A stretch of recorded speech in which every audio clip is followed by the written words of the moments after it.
Movies totally depend on the marketing. I want to know your point of view.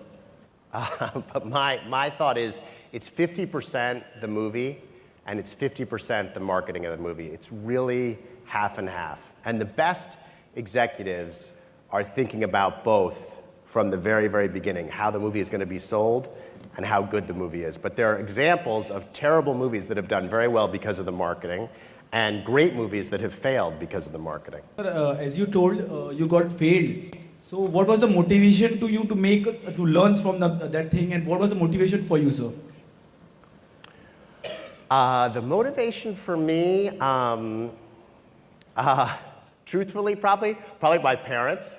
I really wanted to. I was trying to prove. Probably my father. My father was an entrepreneur. He's retired now, but he had a successful art gallery, and he always emphasized the importance of having your own business.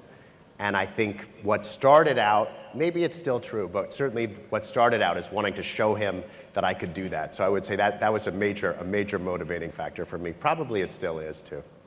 When you failed in some things, what is the learning you had?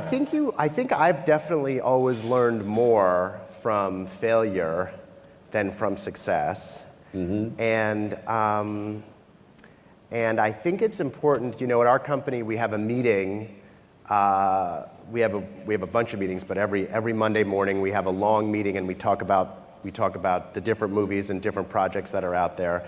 And I like to give people credit at the company who find projects that we've done well with.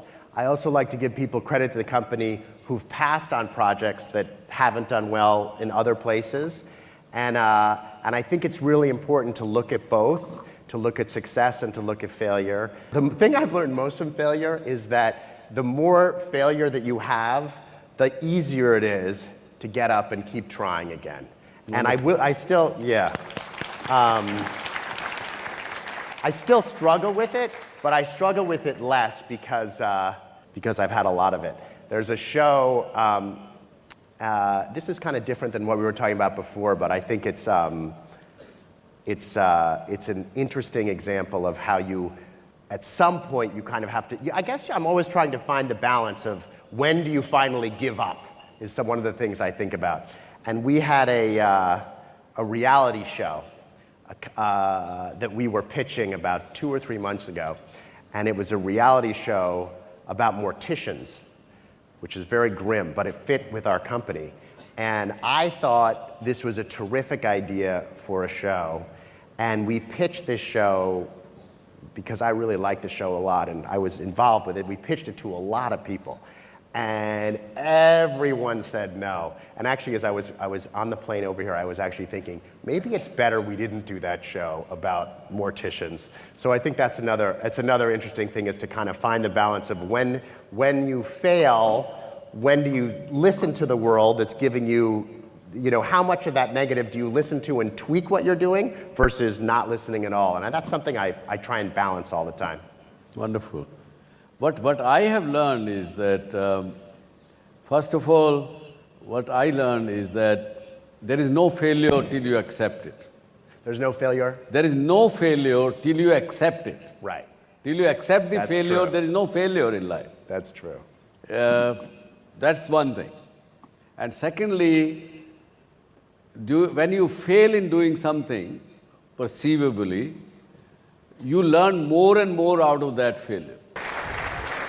This chap was failing in the business, but he saw this show and he got some idea that when you know a lot of people, develop your relationship, go back to them, maybe they can help, somebody can help, and somebody did help and he is now successful. Very cool. So, as a producer, what are your views that for the success of a movie, the box office collection matters or the great story? What are your views? That's a great question. We did a movie last year called Whiplash, which didn't have very good box office, but it had good critical response. So I would change a little bit. What we think about a lot is what's more important, the critical response as opposed to good story is subjective. The critical response or the box office. And my answer to your question is they're both important, but we try really hard to address that question first, not later. And I think one of the big mistakes that Hollywood makes is they're always trying to do both. And I think when you do both, you oftentimes risk winding up with neither one. So there are certain movies, obviously we try and make all our movies good and to have good stories, but there are certain movies that we're very clear that we're making this because it's commercial. But tell me, Jason, why only horror movies? For us, Yes? Why you don't want to look at other genres? we look at them occasionally, but I feel like Pixar means something, Disney means something, and what I'm pushing, that's my dream, 20 years in the future, right? To someday, that Blumhouse really, when that comes up on your TV or on Apple TV, that you know you're going to get a specific kind of content behind that, and I think that's helped us so far, and I think that's what I'm kind of aiming for, so that's why we continue to do scary. That's wonderful.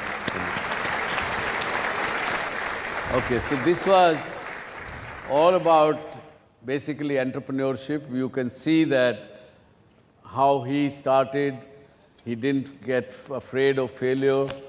Have passion, have faith, have confidence in yourself, in your ideas, and you will succeed. Thank you very much. Thank you. Thank you.